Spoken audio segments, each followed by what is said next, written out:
నమస్తే రమ్మగారు. నమస్తే జయ. రమ్మగారు ఏదైనా మంచి స్టోరీ చెప్తారా? ఒక ప్రశ్న, చిన్న ప్రశ్న. దీని పేరు హుహు. ఆడాళ్ళకి అన్నిటికంటే స్త్రీలకి ఇష్టమైంది ఏమిటి? నువ్వేం చెప్తావు జయ? అన్నింటికంటే ఇష్టమైందా? ఆ, బంగారమే రమ్మగారు. కదా. హ్మ్. దాని మీదే. అవునా? ఇప్పుడు కెమెరా పట్టుకుని మొత్తం మన ఆఫీస్లో ఉన్న అబ్బాయిలందరినీ అడుగు, అమ్మాయిలు కూడా అడుగు. హ్మ్. అన్నిటికంటే నీకేది ఇష్టం అని అడిగితే వాళ్ళకి తెలియదు వాళ్ళకి ఏమి ఇష్టమో. ఏదో చెప్తారు, ఇట్లా బంగారం, పువ్వులు, ఆకులు, కాయలు, కవిత్వం, సంగీతం, బోల్డని చెప్తారు. అసలు విషయం అది కాదు, ఇందులో ఉంది, చెప్తా. చెప్పండి. పూర్వం ఒక రాజుగారు రాణిగారు ఉండేవారు. ఓ రోజు తోటలో వ్యాహ్యాలకి వెళ్తున్నారు. ఇద్దరు కలిసి తిరుగుతున్నారు అటు ఇటు. చాలా బాగుంది తోట. ఆవిడ ఆ పువ్వు ఈ పువ్వులు కోసుకుంటుంది, ఎంజాయ్ చేస్తున్నారు. సరదాగా సాయంకాలాలు వాకింగ్కి వెళ్ళటాలు ఉంటాయి కదా. ఏమండి, స్త్రీలకు అత్యంత ప్రియమైనది ఏమిటో చెప్పండి అని అడిగింది. అడిగితే రాజుగారు అన్నారు, పువ్వులు అన్నాడు. ఏం కాదు అన్నది ఆవిడ. అక్కడి నుంచి ఆవిడ అంతకుముందు ఒక డిసెంబర్ పువ్వు కోసి దాని ఆ పువ్వుని వెనక భాగాన్ని నోట్లో పెట్టుకుని పీల్చి తేనె అన్నాడు ఆయన. అది కాదు, ఆయన 10 చెప్పాడు. ఆవిడ ఒక్కదానికి ఒప్పుకోవాలి. అవేం కాదు, ఇవేం కాదు, ఇవేం కాదు. ఆయన మన గణేష్ చెప్పిన బంగారం కూడా చెప్పాడు. అది కూడా కదా? కాదండి ఆవిడ. సరే, అక్కడి నుంచి ఈయనకి డౌట్ వచ్చింది, ఇంత చిన్న ప్రశ్నకి సమాధానం చెప్పలేనా నేను అని చెప్పి ఈ ప్రశ్నకి సమాధానం తెచ్చాకే నీతో మాట్లాడతా అన్నాడు. ఆవిడ కూడా నాకు కావాల్సిందే దానికి ఆన్సర్ అని చెప్పి. అయిందా? అక్కడి నుంచి ఏమైంది, ఇప్పుడు ఆన్సర్ కావాలి. సభికులందరినీ అడిగారు, స్త్రీకి అత్యంత ప్రీతిపాత్రమైనది ఏమిటి? ఇలాగే గుంపులో తలా ఒకటి వచ్చింది. ఆవిడ అంది పైన కూర్చుని. కాదండి. ఈయన ఏం చేశాడు, రాజ్యంలో చాటింపేశాడు. రాణిగారు అడిగిన చిన్న ప్రశ్న, స్త్రీకి అత్యంత ప్రీతిపాత్రమైనది ఏమిటి? ఎవరు చెప్తే వాళ్ళకి బహుమానం. జనం అంతా తండోపతండాలుగా వచ్చారు సమాధానాలు చెప్పడానికి. అంతమందిని చూశాక రాణిగారికి నచ్చిన సమాధానం చెప్పకపోతే కొరడా దెబ్బలు తగులుతాయి అన్నారు. గుంపంతా పోయారు మొత్తం. అంతేగా, వచ్చిన వాళ్ళంతా వెళ్ళిపోయారు. దెబ్బలు తినడానికి ఎవరు రెడీ అవుతారు? రాజుకు నచ్చల. ఇదేంటి ఇంత చిన్న ప్రశ్నకి ఆన్సర్ దొరకదా నా దేశంలో నాకు? ఇలా కాదు, సభికులందరినీ అడిగాం, ఊళ్ళో వాళ్ళేమో దెబ్బలకు భయపడుతున్నారు. ఇట్లా కాదని రాజుగారు రోజు ఒక పావురాన్ని విడిచిపెడతాడు. ఆ పావురం ఏ ఇంటి మీద వాళ్తే ఆ ఇంటి వాడు సమాధానం చెప్పాల్సిందే, లేకపోతే వాడి కొరడా దెబ్బలు తప్పవు. దీనికోసం ఇప్పుడు ఈ అడ్వర్టైజ్మెంట్కి ఎంత పని ఇవి. మరి తాను చెప్పలేకపోయాడు, సామాన్య ప్రజలు ఎలా చెప్తారు? చెప్పాలి. మళ్ళీ కొరడా దెబ్బలు ఈ ఏర్పాటంతా అయింది. ఇప్పుడు రోజు పొద్దున్నే వాకిట్లో మేడ మీద నిలబడి పావురాయి మొదలుపెట్టడం. ఆ పావురాయి అయిపోయి ఆ ఇంటి మీద ఈ ఇంటి మీద వాళ్తాం, వాళ్ళు మెమ్మే బెబ్బే అంటాం, వాళ్ళకి కొరడా దెబ్బలు, గందరగోళం, అన్యాయం.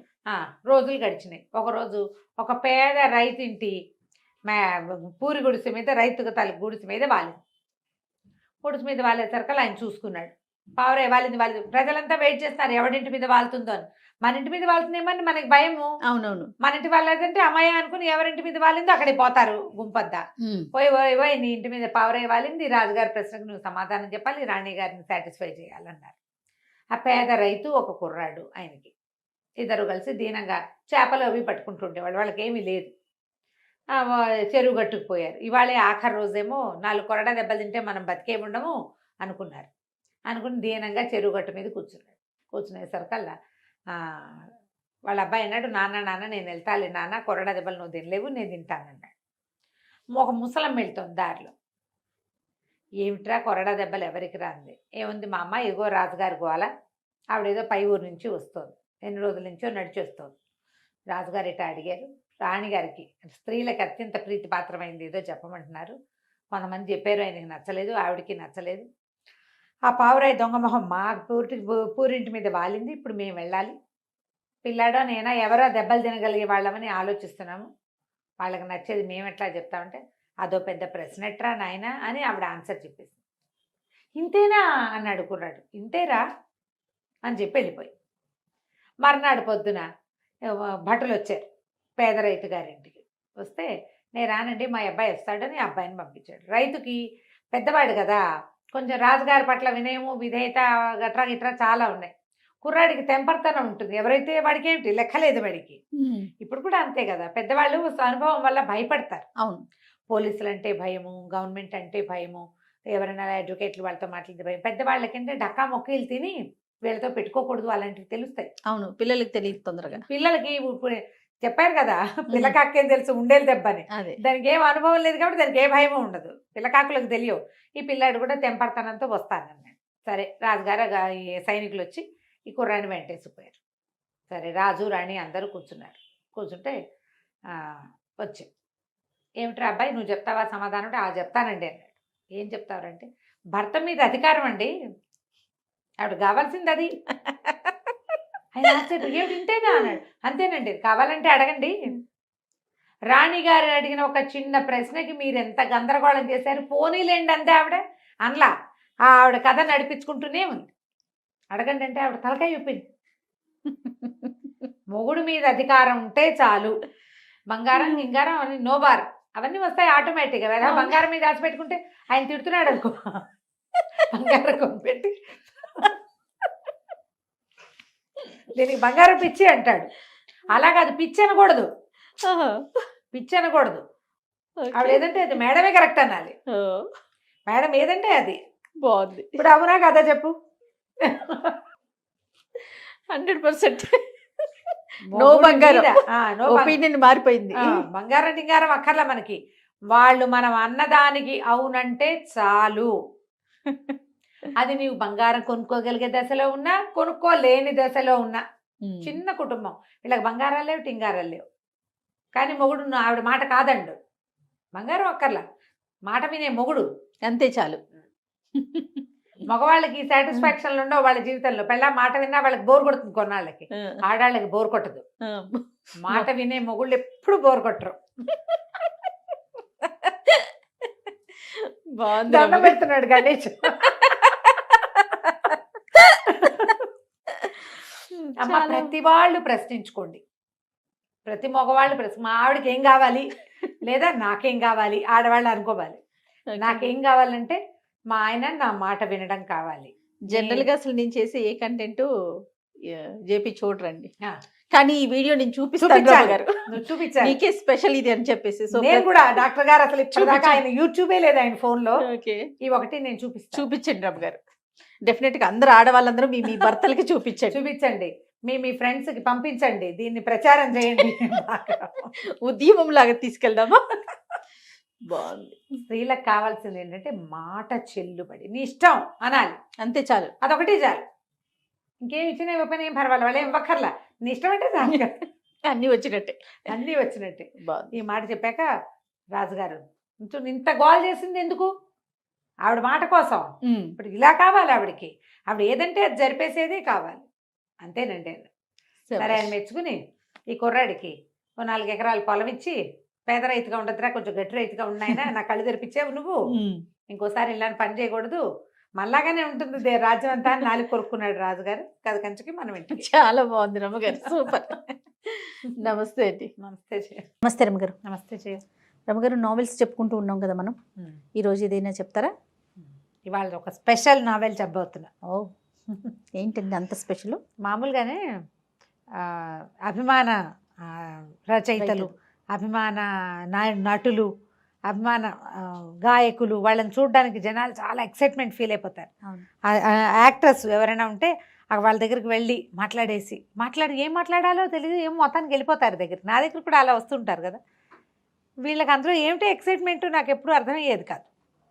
ఏముంది, సినిమాలు చూస్తూనే ఉంటాం కదా, బయట విడిగా చూడటం వల్ల వాళ్ళతో మాట్లాడటం వల్ల వచ్చే ప్రయోజనం ఏమిటో నాకు ఏనాడు తెలిసేది కాదు. నాకు ఎప్పుడు ఆశ్చర్యంగానే ఉండేది. ఎవరైనా నా దగ్గర కూడా అంత ఉత్సాహంగా వస్తే ఏమిటబ్బా పాపం వెళ్ళు అని అనిపిస్తుంది నాకు బాగా. అంటే కరెక్ట్ ఆ ఫీల్ ఏమిటో అనేది నాకు తెలియదు. దాన్ని నేను మొట్టమొదటిసారి అనుభవించాను జయ, ఫస్ట్ జీవితంలో. మామూలుగా నాకు బాలుగారు చాలా ఇష్టం, నీకు తెలుసు కదా, కానీ వారిని చూడాలని ఎక్కడైనా ఇక్కడ ఉన్నారంటే పరిగెత్తుకుంటూ వెళ్ళిపో అలాంటి భావాలు కలగల. ఈ మనం నావెల్స్ చెప్తున్న క్రమంలో మనం ఎద్దనపూడి సులోచనారాయణ గారివి చెప్పుకున్నాం, మాలతీ చంద్ర గారివి చెప్పుకున్నాం. నాకు ఎప్పటి నుంచో మల్లాది వెంకటకృష్ణమూర్తి గారివి చెప్పాలని కోరిక. అయితే వారిని ఎట్లా అప్రోచ్ అవ్వాలో తెలియలా. చాలా మంచి దారి బలభద్రపాత్రుని రమణి గారు రైటర్ తెలుసు కదా, వారి ద్వారా మల్లాది గారి నెంబర్ దొరికింది నాకు. అంటే నేను ఆవిడ ఇచ్చారు, నేను పర్మిషన్ తీసుకోవటం కోసం ఆవిడ అడ్వైస్ తోటి మీరు మాట్లాడండి అడగండి అంటే నేను ఫోన్ చేస్తానని చెప్పుంటారు. జీవితంలో మొదటిసారి జయ ఆయన నమస్కారం అమ్మా అనగానే గూస్ బంప్స్ వచ్చినాయి నాకు. సూపర్. నాకు ఎంత ఇష్టం అంటే ఆయన చాలా ఇష్టం. మొత్తం వారి నావెల్స్, వారి కథలు, చందమామ కథలు మంచివి, అంటే అపరాధ పరిశోధన టైప్వి కూడా, క్రైమ్ స్టోరీస్ కూడా. ఏ ఒకటి అబ్బా ఇది నాకు నచ్చలేదు, ఇది నాకు ఎక్కలేదు అనుకోలే ఇప్పటిదాకా నేను. సూపర్. కొంతమంది రచయితలు కొన్ని ఎక్కవు. అవునవును, ఎంత ఇష్టమైనా కూడా కొన్ని ఎందుకు వెళ్ళవు లోపలికి. ఎందుకనో మల్లాది గారివి నాకు అన్ని ఇష్టం. నాకు ఆయన అంటే ఇష్టం, అంటే ఇష్టమే, అన్ని ఎప్పుడు చదువుతూనే ఉంటా. కానీ గూస్ బంప్స్ రావడం అనేది ఒక ప్రత్యేకమైనది అనమాట. చాలా ఆశ్చర్యం వేసింది. అప్పుడు నాకు తెలిసింది, ఎవరి మీదైనా మనకి అభిమానం ఉంటే, మనకు ప్రీతి ఉంటే, నిజంగా మన మనసు ఎట్లా ఎక్సైట్ అవుతుంది అనేది నాకు అర్థమైంది అనమాట. మీరు అనుభవించారు. నేను అనుభవించాను, నాకు అర్థమైంది. నన్ను కలవాలని కోరుకునే వాళ్ళ ఎక్సైట్మెంట్ ఏంటి అనేది నాకు ఇప్పుడు బాగా అర్థమైంది. ఫోన్లో మాట్లాడినా చాలదు, కలవాలి అనుకుంటారు వాళ్ళు. సో వారితో మాట్లాడి ఆయన దగ్గర నుంచి 2 నావెల్స్ చెప్పడానికి పర్మిషన్ తీసుకున్నాను నేను. చెప్పండి అమ్మా చూద్దామన్నారు. నేను అడిగిన 2 నావెల్సే చెప్పారు. నేను మాట వరుసకి 2 నావెల్స్ పేర్లు చెప్పా, ఆయన ఒప్పుకున్నారు. చెప్పండి, మీరు ఎలాగో సినాప్సిసే కదా, అంటే కథ చెప్తాం, చదవడం కాదు కదా. నాకు చదవటం మీద అంత ఆసక్తి లేదు, నాకు అంత ఓపిక ఉండదు, ఓపికే ఉండదు అంతసేపు నాకు. ఈ స్టోరీ చదువుతారు కదా చాలా మంది, రీడ్ అలౌడ్, నాకు అంత ఓపిక లేదు, నాకు నేనే చదివేసుకోవాలి, చెప్పాలన్నమాట. సరే ఆ చెప్పడానికి పర్మిషన్ తీసుకున్నా. ఒకటి మందాకిని, రెండో పుస్తకం అందమైన జీవితం. ఓకే, ఈ 2 చాలా ఎక్సలెంట్గా ఉంటాయి. మల్లాది గారి స్పెషాలిటీ ఏంటంటే ఆయన చెప్పేవన్నీ విషయాలు చేయటానికి దాదాపుగా కుదిరేవి. తర్వాత ఆ శైలి ఎలా ఉంటుందంటే ఏదో మనం మాట్లాడుతున్నట్టుగానే అనిపిస్తుంది. చాలా సబ్జెక్టులు, ఎక్కువ సబ్జెక్ట్స్ ఇలాంటివి జరిగే ఉంటాయని మనల్ని నమ్మిస్తాయి. అవి కథల్లో చెప్తారు, అలా అనిపించదు. ఓకే. తర్వాత కాలంలో మొదట రాసిన నావెల్స్ కంటే జయం అని ఒక అద్భుతమైన నావెల్ రాశారు, అది చాలా ఇష్టం. ఈ 2 నేను సక్సెస్ఫుల్గా వారిని మెప్పించగలిగితే, ప్రేక్షకులు ఎలాగూ అలవాటైన వాళ్ళు మనకి వినేస్తారు కదా, ఆయనకి నచ్చితే ఆ జయం కూడా తీసుకుని చెప్పాలని ఉంది నాకు. తప్పకుండా. ఒక ఆధ్యాత్మికమైన ధోరణిలోకి వెళ్ళినటువంటి వారి పరిణతి అందులో కనపడుతుంది అనమాట. చాలా నచ్చింది, అది కూడా చాలా బాగుంది నాకు. సో ఈ 2 నావెల్స్లో మందాకిని చెప్దాం ఇప్పుడు. అంటే ఇది ఈ ఉపోద్ఘాతం ఎందుకు చెప్పానంటే నేను దీనికోసం ప్రయత్నం చేశానని చెప్పడం కోసం అన్నమాట. అయితే ఈ మందాకిని నవలని చిన్నప్పుడు కొంచెం నేను జస్ట్ స్కూల్ దాటి 80sలో వచ్చిందని అనుకుంటున్నా. చదివినప్పుడు బాగానే ఉంది. అయితే మా అక్క ఏంది నాకు చాలా నచ్చింది అని నేను చెప్తే, మా అక్క అంటుంది ఏమిటది, పతివ్రత కథలాగా ఉంది అన్నది. అప్పుడు నేను ఒక కొత్త కోణంలో ఆ కథను చూడడం మొదలుపెట్టాను. ముందు ఆ వయసుకి నాకు తెలియలేదన్నమాట ఆయన చెప్పిన లోపల భావం ఏమిటి అనేది. నేను ఆ రకంగా ఆలోచించలే. తర్వాత నాకు తెలిసింది, ట్రూలీ ఒక పతివ్రత కథ మందాకిని. ఈ కాలపు పతివ్రత, పెళ్ళిని నిలబెట్టుకోవాలనుకునే ఒక అమ్మాయి ఎలా చేసి తన పెళ్ళిని నిలబెట్టుకుంది, వైవాహిక జీవితాన్ని సరి అయిన దారిలో. పెళ్ళి నిలబెట్టుకోవడం అంటే ఏదో మొగుడు పెళ్ళం కలిసి ఉంటాం కాదు, లివ్డ్ ఎవర్ ఆఫ్టర్ హ్యాపీలీ అనాలి. మనం ఎప్పటికీ హాయిగా ఉండటం, సంతోషంగా ఉండటం, జీవితాన్ని సరైన దారిలోకి తీసుకురావటం. ఇప్పుడు చిన్న వాటికే ఏదైనా, పెద్దవాటికి తప్పదనుకో, చిన్న వాటికి కూడా తగాదాలు పడి పోట్లాడి ఎక్స్పెక్టేషన్స్ తోటి మనం డివోర్స్కి వెళ్ళిపోతున్నాం. సమాజం అటు పరిగెత్తేసింది. ఇది సమాజం ఆ వైపుకి తిరుగుతున్న కాలంలో రోజుల్లోనే రాయబడింది కథ. చాలా బాగుంటుంది, తప్పకుండా చదవవలసిన నవల. మీరు ఈ కాలం పిల్లలకి చదవండి అని ఏం చెప్తారు అని అడిగితే, నేను చెప్పే మొదటి 10 కథల్లో ఒకటి తప్పకుండా మందాకిని. అంత బాగుంటుంది. ఒక అమ్మాయి, సాధారణ సింపుల్ అమ్మాయి, పిల్ల కొంచెం అందమైన అమ్మాయి అని కానీ మనకి చూపిస్తారు కథలో. ఓ భార్య భర్త బ్రాహ్మణ కుటుంబం, బహుశా ఆయన పురోహితులు, అంతే కదా. పురోహితులు అంటే బ్రాహ్మిన్స్కి ఒక 4 సంతానం, 3 ఆడపిల్లలు, 1 మగపిల్లాడు. అందులో పెద్ద అమ్మాయికి పెళ్ళవుతుంది. తర్వాత 2వ అమ్మాయికి సంబంధాలు చూస్తూ ఉంటారు. నేను కథ ఎలా నడుస్తుందో అలా చెప్పట్లేదు, ఈ మొత్తం మీద మీ జనానికి అర్థమయ్యేలాగా చెప్పేస్తాను అనమాట.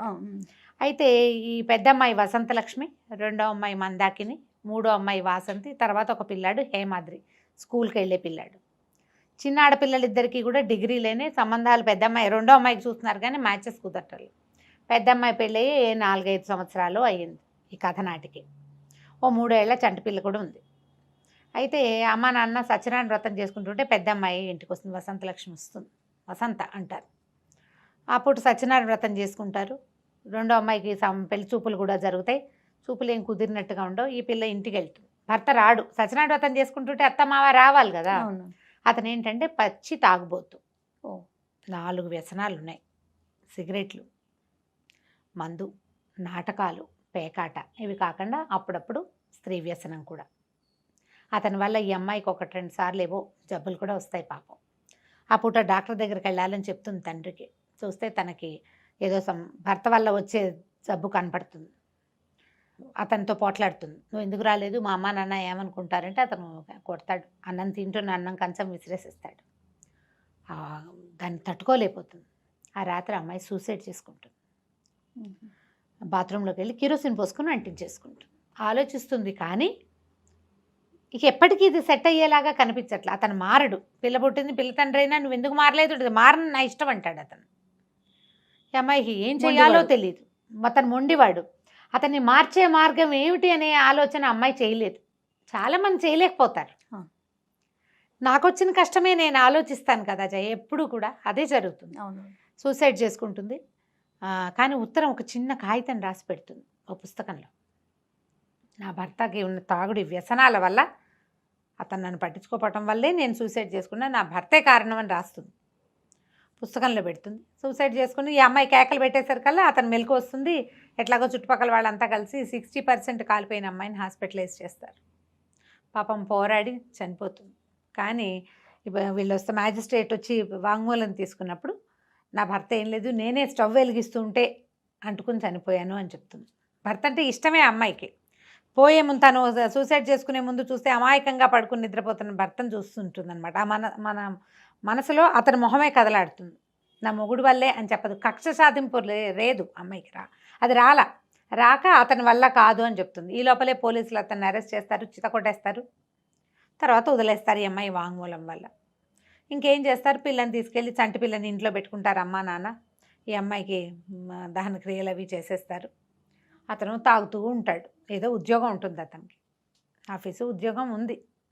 సరే కొద్ది రోజులు గడుస్తాయి. వీళ్ళకి ఇంకా 2 అమ్మాయిలు ఉన్నారు కదా. ఈ పిల్లకి ఏదో రెండో పిల్లకి పెళ్లి చూపులు చూస్తారు కానీ అవి ఏమీ కుదురుతున్నట్టు కనపడవు. కట్నాలు కావాలి. ఆ పెళ్లికి ఇవ్వగలిగే 10-15 వేల రూపాయలు కూడా వీళ్ళ దగ్గర లేవు. పౌరోహిత్యం చేసుకునే కుటుంబం. ఒకళ్ళకి 2 ఆడపిల్లలు. ఈ కొన్ని రోజులు గడిచేసరికల్లా 3వ అమ్మాయికి ఆల్రెడీ సంబంధం కుదిరే ఉంటుంది. పక్కన ఎవరో రూమ్లో అద్దెకుండే ఒక అబ్బాయి, అతనికి మంచి ఉద్యోగం ఉంది, ఇంజనీరు. ఈ పిల్లని చేసుకుంటానన్నాడు. ఆ చిన్నపిల్ల కొంచెం కలర్ తక్కువగానే యాక్టివ్గా ఉంటుంది. ఈ అమ్మాయి 2వ అమ్మాయి మందాకిని కదా, చాలా ప్రశాంతంగా నిశ్శబ్దంగా, కొంచెం ఎక్కువ మాట్లాడకుండా, అన్నిటికీ హైరాన్ పడిపోకుండా స్థిమితంగా ఉండే రకపు అమ్మాయి అన్నమాట. మ్యాచెస్ కుదరటం లేదు ఇంకా. సరే ఏమవుతుంది, ఈ వాసంతి 3వ అమ్మాయి, ఈ అమ్మాయి ఫ్రెండ్ ఏమో అదే పెళ్లి చేసుకుందాం అనుకున్నవాడు యోగీంద్ర. కొద్ది రోజులు గడిచాక ఈ మందాకినికి ఏం తెలుస్తుంటే చెల్లెలు కన్సీవ్ అయిపోయింది అని, నెల తప్పిందని చెప్తుంది. ఈ పెద్ద అమ్మాయికి పెళ్లి కాకుండా చిన్న అమ్మాయినేమో అతను చేసుకొని అంటాడు. కానీ పెద్దవాళ్ళకి చెప్పరు. వీళ్ళు ముగ్గురే మాట్లాడుకుంటారు. ఈ ఆడపిల్లలు 2 యోగీంద్ర మాట్లాడుకుంటారు. నా పెళ్లి కాకుండా మీ వాళ్ళు పెళ్లి చేసుకుంటారంటే వాళ్ళ అమ్మ వాళ్ళు ఒప్పుకోరు. పెద్ద పిల్లకి కాకుండా చిన్నపిల్లకి చేయటం ఏమిటంటారు. పోనీ పెళ్ళి అయిపోయింది అనుకో, ఏదైనా చేసి పెళ్లి చేస్తే ఎలాంటి పరిస్థితులు వస్తాయో. దాంతో ఈ అమ్మాయి ఏం చేస్తుందంటే వాళ్ళ బావని పెళ్లి చేసుకోవడానికి డిసైడ్ చేసుకుంటుంది. భార్య చనిపోయి తిరుగుబోతనం ఉన్న నాటకాలు రాయుడు ఒక పిల్లకి ఓ పిల్ల తండ్రి సరే అతనికి ఫోన్ చేసి నేను పెళ్లి చేసుకుంటానని చెప్తాను. అతను వచ్చి ముహూర్తం పెట్టించండి అంటే తల్లిదండ్రి ఆశ్చర్యపోతారు. మనం కట్నాలు ఇవ్వలేకపోతున్నాం కాబట్టి పిల్ల ఇలాంటి నిర్ణయం తీసుకుంది అనుకుంటారు. వాళ్ళకి చెప్పదు ఈ పిల్ల కన్సీవ్ అయిన సంగతి. చెల్లెలకి తెలుసు తన కోసమే అక్క ఇట్లాంటి పని చేస్తుంది అని. సరే ఇంకేమవుతుంది, మెల్లిగా చూసుకుని చిన్న పిల్లాడు కూడా ఇష్టపడ్డు. దుర్మార్గుడు, వీడి వల్లే అక్కయ్య చచ్చిపోయిందను మరి సహజం కదా. చివరికి మొత్తానికి పెళ్లి చేసేసుకుంటారు. తండ్రే చేస్తాడు పెళ్లి, ముహూర్తం పెట్టించి పెళ్లి చేస్తాడు. ఈ పెళ్లి చేసుకున్న తర్వాత ఇక అమ్మాయి కాపురానికి వస్తుంది. ఆ అమ్మాయి ఇతన్ని ఎలా దారిలో పెట్టిద్ది అనేదే ఈ మందాకిని కథ. మెల్లిగా భర్తని పరిశీలించడం మొదలు పెడుతుంది. అతని అలవాట్లు, ఎందుకు ఇంత వ్యసనపరత్వం ఉంది, ఏమిటి ఇతనికి అసలు ఏం కావాలి, ఒక్కొక్క దాని మీద అలా వర్కౌట్ చేయటం మొదలు పెడుతుంది అనమాట. ఈ అమ్మాయి తెలివిగలదని చెప్పుకున్నాం మొదటి. నిదానస్తురాలు, తెమకదు తొందరగా. అయితే వెళ్ళేటప్పుడు ఈ ఈ మల్లాది గారి నావెల్స్లో నాకు చాలా ఇష్టమైనవి కొన్ని కొటేషన్స్ లాంటివి చాలా బాగా ఇస్తారు. నేను దాన్ని అప్పుడప్పుడు వాడుకుంటూ ఉంటాను కూడా. ఏదైనా సరే భర్తలు అరిచేతిలో ఇసుక లాంటి వాళ్ళు. అరిచేతిలో ఇసుక అట్లా పెట్టుకుంటే చక్కగా కుదురుగా ఉంటుంది. దాన్ని గట్టిగా బిగించాలని అనుకుంటే ఏమవుతుంది, వేళ్ళలో నుంచి జారిపోతుంది. ట్రై చేసి చూడండి ఎవరైనా. 100% నిజం. వీళ్ళని పదిలంగా ఉంచుకోవాలంటే గుప్పిడి ముయ్యకూడదు, పిడికిలు బిగించి హ్యాండిల్ చేద్దాం అనుకోకూడదు. అలాంటి కొన్ని వాక్యాలు కనిపిస్తాయి అన్నమాట. గిచ్చకూడదు, మానసికమైన పించింగ్ చేయకూడదు. ఎవరినైనా ఇప్పుడు పించ్ చేస్తే మనం వాళ్ళు నోరు వేసుకుని పడతారు, తిరుగుబాటు వస్తుంది కదా. పించ్ని అనుభవించి దాన్ని లోపలే ఉంచుకుని నిదానంగా ప్రతిక్రియ చేయాలి. గిల్లబడంగానే అబ్బా అని మనం వెనక్కి జరుగుతాం. గిల్లేరనుకో మనం ఏమవుతాం, ఒకసారి వెనక్కి జరుగుతాం, కదులుతాం పక్కకి. ఆ కదలటం సాధారణంగా వ్యక్తులకి తిట్లు పోట్లాట రూపంలో బయటకు వస్తుంది. తర్వాత అది తగాదా రూపంలో పెరుగుతుంది. ఆ తర్వాత భార్యాభర్తలకి పడనితనమే వస్తుంది. ఇలాంటి కొన్ని వాక్యాలని మనసులో పెట్టుకుంటుంది. వాళ్ళ అమ్మ నాన్న చెప్పింది. ఇతన్ని మెల్లిగా హ్యాండిల్ చేయటం మొదలు పెడుతుంది. వాళ్ళ ఇంట్లో ప్రతి ఆదివారం పేకాట ప్రహసనం జరుగుతుంది. అతను ప్రతిరోజు సాయంత్రము తాగొస్తాడు. తర్వాత నాటకాల మీద పిచ్చి బాగా, సిగరెట్లు అలా కంటిన్యూస్గా కాలుస్తాడు.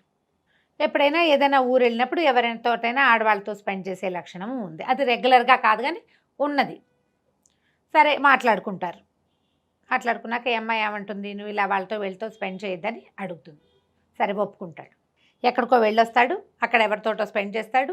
ఆ స్పెండ్ చేసిన జబ్బుని ఈ అమ్మాయికి అంటిస్తాడు. ఎప్పుడైతే తనకి జబ్బు అంటుకుందని అర్థమవుతుందో ఆ అమ్మాయి దానికి ప్రతిక్రియ చేస్తుంది. ఇంతలో ఏం చేస్తుందంటే, ఏదో చిన్న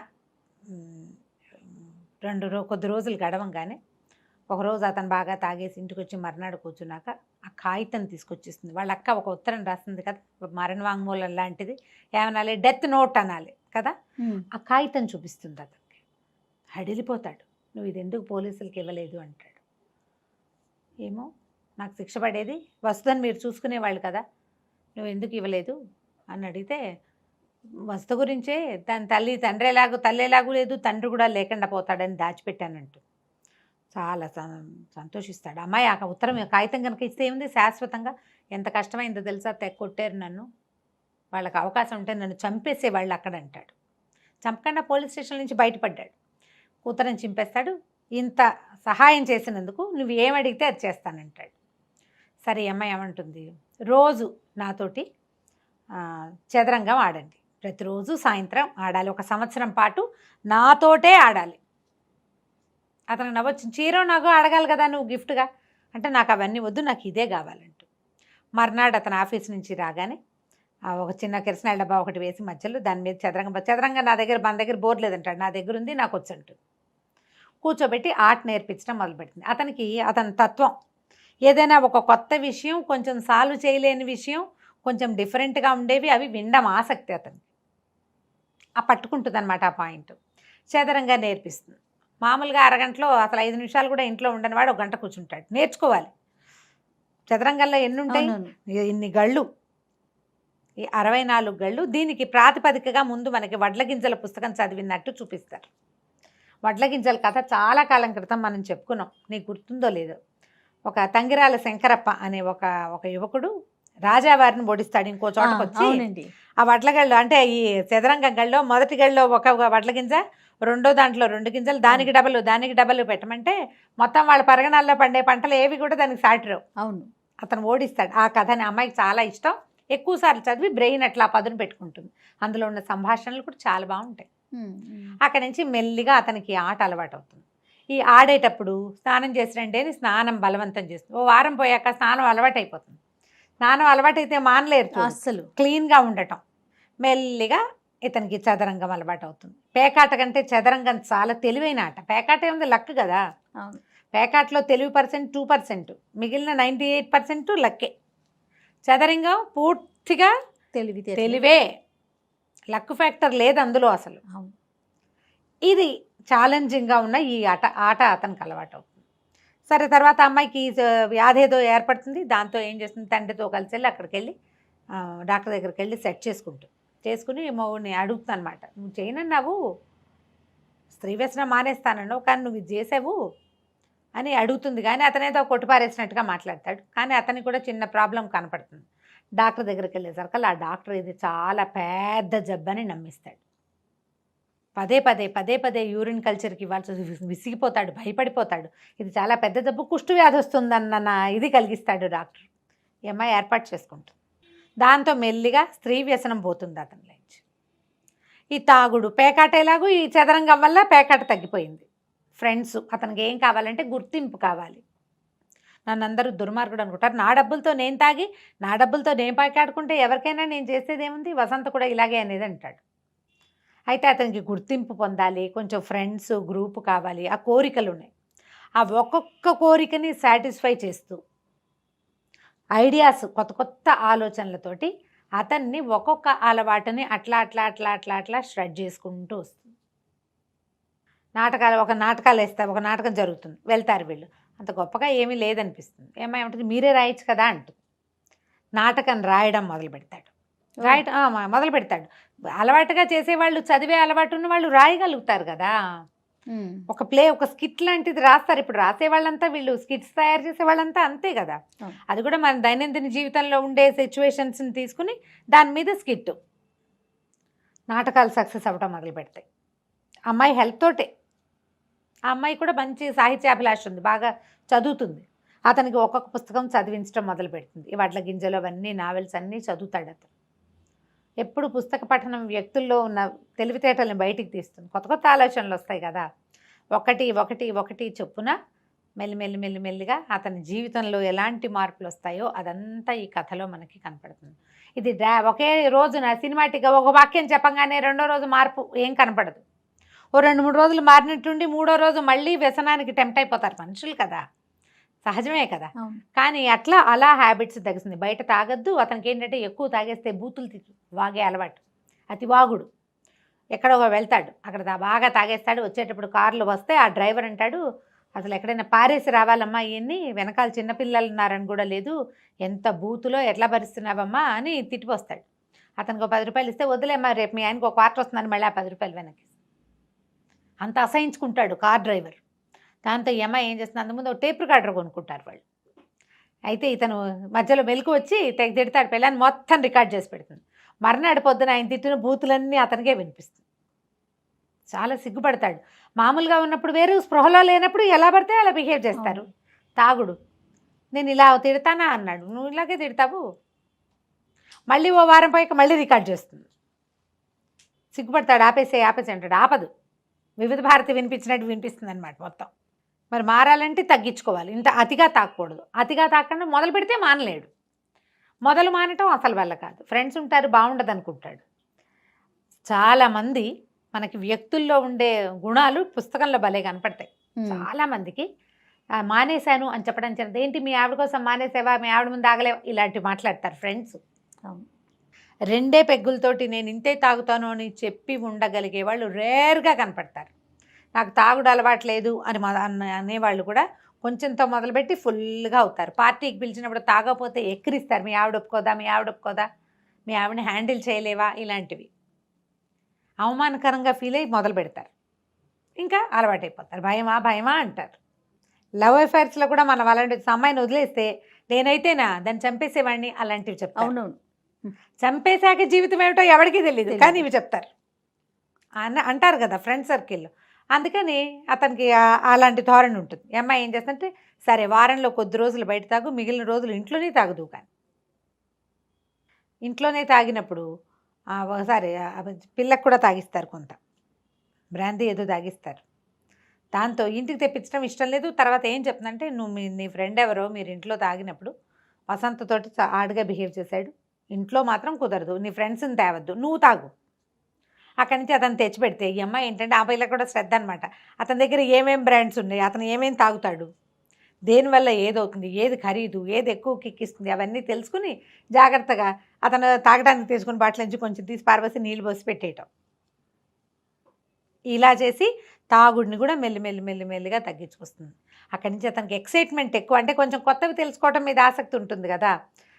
చిన్న చిన్న ఉత్తరాలు రాసి పెట్టడం, ప్రేమగా రాయటం, కృష్ణశాస్త్రి గారి కవితలు రాయటం, ఒక ఎక్సైట్మెంట్ సడన్గా బాక్స్ తీసేసరికి అందులో అన్నం బదులు ఓ దేవులపల్లి కృష్ణశాస్త్రి గారితో చిన్న కవిత్వం, నువ్వంటే నాకు ఎంతో ఇష్టం అని చెప్పడం.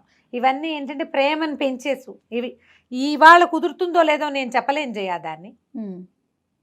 మన వాళ్ళు మెసేజ్లే సంసారాలు చేసేస్తున్నారు ఫోన్లలో కదా ఇప్పుడు నేను చెప్పలేను. కానీ మనుషులని అసలు నువ్వు ఇలా ఎందుకు చేస్తావు అని అడగాలన్న ఆలోచన కూడా రావట్లా, పోట్లాటే వస్తుంది మనకి. వీళ్ళ బిహేవియర్కి బేసిక్ థింగ్ ఏమిటిది, ఎక్కడి నుంచి ఇది వచ్చింది, అసలు వీళ్ళకి ఏం కావాలి, అది ఆ అమ్మాయి తెలుసుకుంటుంది. అతనికి క్రమంగా నాటకాలు 5-6 బాగా సక్సెస్ అవుతాయి, డబ్బు వస్తుంది, వీళ్ళకేవో గాజులు అవి చేయిస్తాడు, ఇంట్లోకేవో వస్తువులు కొంటాడు. అమ్మా నాన్న ఆశ్చర్యపోతూ ఉంటారు, ఏమిటి ఇతనిలో ఇలా మార్పు వచ్చింది. చెల్లెలు దీన్ని గమనిస్తుంది బాగా, ఇతను ఎట్లా చేంజ్ అవుతున్నాడు అని. ఎక్కడికైనా తీసుకెళ్తాం, అవుటింగ్, అసలు ఒక్కసారి వెళ్ళిన అవుటింగ్ ఎంత ఎక్సైట్మెంట్ని ఇస్తుందో తండ్రికి కూతురికి. ఈ అమ్మాయి పిల్లలు కలకుండా జాగ్రత్త పడుతుంది. ఇది నేను చకచకా చెప్పేస్తున్నా. నిదానంగా సీక్వెన్స్ వైజ్గా స్లోగా చదివితే మీరు ఎంత ఎంజాయ్ చేస్తామో ఆ కథని. మనం కాసేపటికి మనం మందాకిని అయిపోతే బాగుండు అనిపిస్తుంది నిజంగా. ఇప్పుడు ఎన్నేళ్ల క్రితం చదివాను అప్పుడు కాలేజ్ పిల్లని, అప్పటికి ఇప్పటికీ కూడా నేను అలాగే ఫీల్ అవుతాను. ఈ నాటకాలు సక్సెస్ అయ్యి సినిమాల్లో నుంచి కూడా అతనికి అవకాశాలు వస్తాయి. మా కథ రాయమంటే ఏమై ఒప్పుకోవద్దు, ఇప్పుడు నువ్వు మద్రాసు వెళ్ళిపోవద్దు, వెళ్తే నువ్వు టెంప్టేషన్, నీకు ఇంకా పూర్తిగా నీకు అలవాట్లు పోలేదు, పోయాక వెళ్దు కానీ ఒప్పుకుంటాడు. తన జీవితంలో వచ్చిన మార్పు, తన సక్సెస్కి కారణం భార్యేనని బాగా ఒప్పేసుకుంటాడనమాట. చాలామందికి ఇదొక ప్రాబ్లం కూడా ఉంటుంది, నీ వల్ల నేను మారాను అలాంటివి చెప్పరు, ఒప్పుకోలేకపోతారు. పోనీ ఆడవాళ్ళు కూడా ఏం చేస్తారంటే నా వల్లే నువ్వు మారావు, నా వల్లే నీ జీవితం మారింది అని పోట్లాడతారు. నేను వచ్చాకే కదా నీ జీవితం బాగుపడింది, అలా కూడా అనకూడదు. అతను మాత్రం 1-2 సార్లు అది ఒప్పుకుంటాడు. ఆ అమ్మాయి కామ్గా ఉంటుంది. వసంత ఇలా తెలివిగా లేదు అని అనిపిస్తుంది. చూస్తూ ఉండగానే సంవత్సరంన్నర 2 ఏళ్ళు అట్లా గడిచిపోతాయి. ఇలాగే అసలు అతను ఆ సంవత్సరంలో మధ్యలో వాసంత వస్తుంది వీళ్ళింటికి ఒకరోజు. అబ్బో చదరంగం ఆడను, ఇంకా ఈ పిచ్చి వదలలేదా అని బావగారు నాతో ఆడతారంటే నేను ఆడను, మందాకిని పర్మిషన్ ఇస్తేనే ఆడతానంటాడు. అతనికి దాని మీద మాట మీద ఆ నిలబడే లక్షణం కొంత ఉంటుంది. అప్పుడప్పుడు దారతాడు కానీ ఎక్కువ భాగం ఉంటాడు. ఆ అమ్మాయి మాత్రం అతని ఈ ఆటని మాత్రం మాననివ్వదు. బ్రెయిన్ వాడడం మొదలు పెడితే ఎక్కువగా వాడతాం మనం. ఒక 2 సంవత్సరాలు గడిచిపోయిన తర్వాత ఇతనికి సినిమాల్లో అవకాశాలు వస్తాయి, తాగుడు బాగా తగ్గిపోతుంది, సిగరెట్లు బాగా తగ్గిపోతాయి, పేకాట అసలు లేనే లేదు, స్త్రీ వ్యసనం పూర్తిగా పోయింది. ఎందుకంటే లెప్రసీ వస్తుందన్న భయం వచ్చేసింది. మధ్యలో ఒకసారి మొదటి పరిచయం అయిన అమ్మాయి ఈ 2 ఏళ్ళకి తర్వాత ఒకసారి కలుస్తారు, వాళ్ళు వెళ్తాడు టెంప్ట్ అయ్యి వెళ్తే అప్పుడు కాసేపు ఒక 5 నిమిషాలు మాట్లాడుకునేసరికల్లా వైజాగ్ వెళ్ళాను అని చెప్పాల్సి వస్తుంది. వైజాగ్ అనగానే అతనికి ఇది గుర్తొచ్చేస్తుంది. అమ్మో నాకు కుష్టి వస్తే అని వెనక్కి వచ్చేస్తాడు, ఇక వెళ్ళడనమాట. చాలా తగ్గిపోతుంది. క్రమంగా వీళ్ళు పూర్తి నార్మల్ లైఫ్లోకి, ఎప్పుడైనా సరే లైఫ్లో ఎక్సైట్మెంట్ తగ్గిందని అనిపించగానే మళ్ళీ ఒక కొత్త ఎత్తు ఎత్తటం. ఆ అమ్మాయి ఇంటిమసీలో కూడా అతనితో ఎక్కువ ఇంటిమేట్గా ఉండడానికి కూడా ట్రై చేస్తుంది. వాళ్ళు మన పద్ధతి మార్చుకోవాలి, మనకి జీవితం కావాలంటే. నేను ఇలాగే ఉంటాను, దిస్ ఈజ్ మీ అనకూడదు, ఐ కెన్ డూ ఎనీథింగ్ అనాలన్నమాట. కొత్త ఐడియాలు ఎప్పటికప్పుడు, ఎక్కడికైనా తీసుకెళ్ళటము, ఎవరింటికైనా వెళ్ళటము, ఎవరితోటైనా కలిసి ఎక్కడికైనా వెళ్ళిపోవటము, ఏదైనా కొత్తది నేర్చుకోవటము, కొత్తవి చదవటము, వీటితో మొత్తానికి లైఫ్ని బాగా మార్చుకుని చూపిస్తుంది. పాత జీవితపు ఛాయలు పూర్తిగా పోవటం ఎవరి జీవితంలోనూ కుదరదు, ఎంతో కొంత ఉంటాయి. అవి ప్రజెంట్ జీవితాన్ని అస్సలు ఇబ్బంది పెట్టకుండా ఉంచుకుంటే బాగుంటుంది. ఉంచుకుంటే లైఫ్ తాపీగా వెళ్ళిపోతుంది. 2 ఏళ్ళ తర్వాత ఈ అమ్మాయి పిల్స్ వాడడం మానేస్తుంది, ప్రెగ్నెన్సీ వచ్చిందని చెప్తుంది భర్తకి. వసంతలక్ష్మితో కలిసి సత్యనారాయణ వ్రతం వాళ్ళ అమ్మా నాన్న వ్రతం చేసుకోవటంతో మొదలైన కథ ఈ అమ్మాయి నేను ప్రెగ్నెంట్ని అని చెప్పడంతో ముగుస్తుంది. పూర్తి ఒక 2-2.5 సంవత్సరాల కథ అన్నమాట.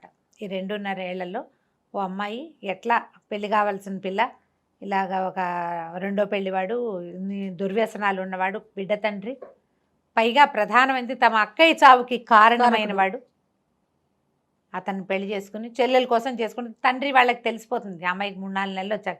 ఈ భానుమూర్తికి కూడా తెలుస్తుంది, బావ అమ్మాయి భర్తకి భానుమూర్తి అతని పేరు, అతనికి కూడా తెలుస్తుంది. మరదలు వాళ్ళు వచ్చినప్పుడు మీ చెల్లెలు ప్రెగ్నెంట్ లాగా ఉందని అడుగుతాడు. ఎన్నో నెలలు అంటే 4వ నెలలో 5వ నెలలో చెప్తుంది. పెళ్ళై 2 నెలలకి 4వ నెల ప్రెగ్నెన్సీ ఏమిటి? అప్పుడు అతనికి స్ట్రైక్ అవుతుంది, దీనికోసమే ఈ అమ్మాయి నన్ను పెళ్లి చేసుకుంది అన్ని గొప్ప లక్షణం కదా అది. మరి అట్లా మెల్లిగా చేంజ్ వస్తుంది. చెల్లెలకు ఒక కూతురు పుడుతుంది. ఆ తర్వాత 2 ఏళ్లకి ఈ అమ్మాయి కూడా ప్రెగ్నెంట్ అవుతుంది. కథ చాలా బాగుంటుంది. ఖచ్చితంగా కొనుక్కొని చదవవలసిన నవల. పుస్తకం ఇంట్లో పెట్టుకుంటే కనుక మనకి ఎప్పుడైనా మనసు బాగున్నప్పుడు అండర్లైన్ చేసి పెట్టుకొని కొన్ని వాక్యాలు మళ్ళీ వాటిని చదివితే మనకు కొత్త ఐడియాలు వస్తాయి. ఇందులో బోల్డని చిట్కాలు ఈ పుస్తకంలో. దాక్షాయణి అని ఒక క్యారెక్టర్ వస్తుంది, భానుమూర్తి వాళ్ళ అమ్మ. ఆవిడ వచ్చి పాలు పొంగిపోకుండా ఉండాలంటే ఏం చేయాలి, గుండు సూదులు కింద పడితే ఏం చేయాలి, అలా చిన్న చిట్కాలు చెప్పిస్తారు. చిట్కాలు తర్వాత ఏమో జీవిత సత్యాలు, గేమ్స్, చిన్న పొన్న గేమ్స్, అలాంటివన్నీ కనిపిస్తాయి. చిన్న ఆలోచనలు. ఈ పుస్తకాన్ని సొంత పుస్తకంగా ఉంచుకోవాలి. కథ వినడానికి ఎంత బాగుంది, చాలా బాగుందండి. బ్రీఫ్గా చెప్పాలంటే ఇదొక పతివ్రత కథ. తన భర్తని మార్చుకున్న అమ్మాయి. మనం గృహప్రవేశం జయసుధ యాక్ట్ చేసిన సినిమా చూస్తుంటారు చాలామంది. అందులో కూడా అమ్మాయి భర్తను మార్చుకుంటుంది. మార్చడానికి అమ్మాయి చేసిన యాక్ట్స్ ఏమిటో మనకు పెద్దగా కనపడవు. నావెల్స్లో అలాంటివి బాగా రాయగలుగుతారు. సినిమాల్లో వాళ్ళు చేసినవి సినిమాటిక్గా ఉంటాయి. ఇది సినిమాటిక్గా ఉండదు. అమ్మాయి తాలూకు కఠోరమైన శ్రమ, దీక్ష, ఫోకస్ పోకుండా ఉంచుకోవటం, సంయమనం కోల్పోకుండా ఉండడం, ఏదైనా పరిస్థితి వచ్చినా ప్రతిసారి నేను మందాకిని నేను చేయగలనని సెల్ఫ్ బూస్టింగ్ చేసుకోవటం. అన్ని కోణాలు ఉన్నాయి. అన్ని కోణాలు ఉంటాయి. అమ్మాయి మరి ఇందులో ముందుకెళ్ళాలి. జీవితం పాడు చేసుకోకూడదు. పుట్టింటికి వెళ్ళిపోలేదు, ఆ పిల్లకి అన్యాయం చేయలేదు, సంసారం బాగుండాలి, ఎన్నుకున్న జీవితం సరిగ్గా ఉంచుకోవాలి. దానికోసం ఒక అమ్మాయి ఎంత ట్రై చేయొచ్చో ఇందులో కనిపిస్తుంది. ఆధునిక పతివ్రత కథ మందాకిని. బాగుంది కదా, చాలా బాగుంది రమ్మగారు. కొని చదవండి తప్పకుండా అండి. నమస్తే రమ్మగారు. నమస్తే జయ. రమ్మగారు ఏదైనా మంచి కథ చెప్పండి అండి. అమాయక ప్రాణి కథ ఒకటి చెప్తాం. ఓ, అమాయకుల కథలు చెప్పుకున్నాం కదా కొన్ని. కథ పేరే వెర్రిబాగులవాడు. బాగుందండి. పేరు బాగుంది కదా. ఓ పల్లెటూరులో ఓ తల్లి పిల్లాడు ఉండేవాడు. తండ్రి లేడు పాపం. తల్లి ఏదో కష్టదారి పాపం, కష్టజీవి. ఆవిడే కష్టపడి పని చేసుకుని పిల్లాడిని పోషించుకునేది. పిల్లాడు కొంచెం అమాయకుడు. వెరిబాగులు అనేవాళ్ళు ఊళ్ళో వాళ్ళంతా. వాడిని ఏడిపించేవాళ్ళు. షాపుకి వెళ్తే ఏదైనా కొట్టుకి, షాపులు ఏమైనా చిల్లర కొట్లు ఉండేవి ఇది వరకు. కొట్టుకు వెళ్తే ఆ కొట్లో ఆయన ఎప్పుడూ డబ్బుల దగ్గర మోసం చేసేవాడు వీడిని. అంత అమాయకుడు వీడు. అంత అమాయకుడు. అయితే మనిషి బలశాలి. పని చేసేవాడు. తల్లి ఏదైనా పని చెప్పి ఈ పని చేయాలి ఇట్లా చేయాలంటే అట్లాగే చేసేవాడు. కొన్ని మధ్య మధ్యలో తెలివి తక్కువ పనులు అవుతుండేవి. వాళ్ళమ్మ వాటిని కవర్ చేసుకునేది. దగ్గరుండి పిల్లాన్ని చూసుకునేది. అంతే. అమాయక పిల్లల్ని ఏం చేస్తాము, తల్లులు చెయ్యి విడవరు వాళ్ళవి. అవును. అయితే వీడెంతసేపు అనేవాడు, అమ్మాయి ఏమిటి అమ్మా, నేను ఇంత వెరిబాగులాడిగా ఉన్నాను, నాతో ఎలా పడతావే నువ్వు. వాడికి తెలుసు. వాడికి తెలుసు. అంటే వాళ్ళ అమ్మ ఏమన్నా ఇది వారి అయితే అయ్యావు లేరా నాయన, నీ మనసు మంచిది, బుద్ధి మంచిది, ఇతరుల్లాగా నువ్వు ఎవరిని మోసం చేయవు, ఎవరి కష్టార్జితాన్ని లాక్కోవు, ఒంటికి శక్తి ఉంది, పని చేస్తున్నావు, పని చేసుకుందాం పర్వాలేదులే అనేది. కానీ వాడికి కొన్నాళ్ళు పోయాక వెరిబాగులు వాడికి ఎవరు పిల్లనివ్వరని ఎవరో అన్నమాట గుర్తు తెలిసింది. మరి అది బాధగా ఉంటుంది కదా. ఆడన్నాడు, అమ్మ అట్లా కాదే, నాకు తెలివితేటలు రావడానికి ఏదైనా ఒక మార్గం చెప్పు, ఏం చేస్తే తెలివి వస్తుంది. అయితే ఆవిడ ఏం చెప్పిందంటే, మిట్ట మీద మంత్రాలు మరడం ఉందిరా, మరి దాని దగ్గరికి వెళ్తే తెలివితేటలు కావాలంటే ఏమైనా చెప్తుందేమో చూద్దుగానిలే వెళ్దుగానంది. వీడు రోజు అమ్మ మరిడమ్మ దగ్గరికి వెళ్తానే, అమ్మ మరిడమ్మ దగ్గరికి వెళ్తానే అని పీడిచ్చేవాడు. ఓ రోజు వాళ్ళమ్మ వెళ్ళమని. వీడు పోయి మంచి ఎండవేళ కొండ మీదకి ఎక్కాడు. మిట్ట మీద, అదొక మిట్ట కాస్త ఎత్తుగా ఉంటుంది. అక్కడికి వెళ్తే ఆ మరిడమ్మకు ఒక ఇల్లు ఉంది, పాకేసుకుని ఉంటుంది అక్కడ. మంత్రాల మరిడి అంటారు. ఆ మరిడమ్మ వాకిట్లో కూర్చుని బియ్యం జరుపుకుంటాడు. ఇది వెళ్ళేసరికల్లా ఏమన్నాడు, మరిడమ్మ నాకేమో తెలివితేటలు, వెరుబాగులాడనని ఊళ్ళో అందరూ ఏడిపిస్తారు, నాకు రేపొద్దున పెళ్ళి కూడా కాదు, మరి ఏమైనా కొంచెం తెలివితేటలు వచ్చేది చెప్పవా అన్నాడు. సరే మరిడమ్మ అంది, అరే నీకు బాగా ఇష్టమైంది ఒకటి తీసుకురా వెళ్ళి, అప్పుడు చెప్తానంది. ఏమి ఇష్టం నాకు అని ఆలోచించాడు. వాడికి తట్ల ఏమిష్టం అని అడిగితే టకీమని చెప్పగలమా మనం? చెప్పలేం కదా. నీకేమొచ్చంటే ఈత వచ్చిన వెంకటేష్ చెప్పినట్టు చెప్పాల్సి వస్తాను. తట్టదు. వీడికి తట్టలేదు. మామూలు తెలివైన వాళ్ళకే బుర్రకెక్కదు. వీడి పాపం అమాయకుడు. అమ్మ నాకు అన్నిటికంటే ఏమి ఇష్టమే అని అడిగాడు. అడిగితే నీకు కోడి అంటే ఇష్టం రా, కోడి కూర అంటే ఇష్టం అంది వాళ్ళమ్మ. ఆవిడ బుర్రకు అది అర్థమైంది. వీడేం చేశాడు, వాళ్ళ పెరట్లో కాసిన కోళ్ళు ఉన్నాయి, కోడి పిల్లలు చేసేవాళ్ళు. మరి పేదవాళ్ళు కదా, ఏదో రకంగా సంపాదన ఉండాలిగా. అయితే ఒక కోడిని పుచ్చుకొని వెళ్ళాడు. వెళ్ళేసరికల్లా ఆవిడేమంది, సరే కాళ్ళు లేకపోయినా నడిచేదేదో చెప్పు అని అడిగింది. అని ఆలోచించాడు. తట్లా వీడికి అంత బుర్రేది, కాళ్ళు లేకుండా నడిచేదేదో తెలియలే. అయితే ఈ కోడి నీకు ఇష్టమైంది కాదు, తీసిపోదు నన్ను, వెళ్ళిపో, ఇష్టమైంది తీసుకుని రా మళ్ళీ అంది. వీడు మళ్ళీ కిందకి వెళ్ళాడు. వెళ్ళేసరికల్లా ఏమైంది, కిందకి వెళ్ళిన కొద్ది రోజులకి 2-3 రోజులకి వాళ్ళ అమ్మకి అనారోగ్యం చేసేసింది. అనారోగ్యం చేసింది. వాడు ఆ పని ఈ పని చేసుకుని వచ్చేసరికల్లా తల్లి కాస్త కన్నుమూసేసింది. అయ్యో. వాడు తెగ ఏడ్చాడు. పాపం అమ్మ లేకపోతే నా జీవితం ఏమిటి అని ఆలోచిస్తుంటే వాడికి తట్టింది.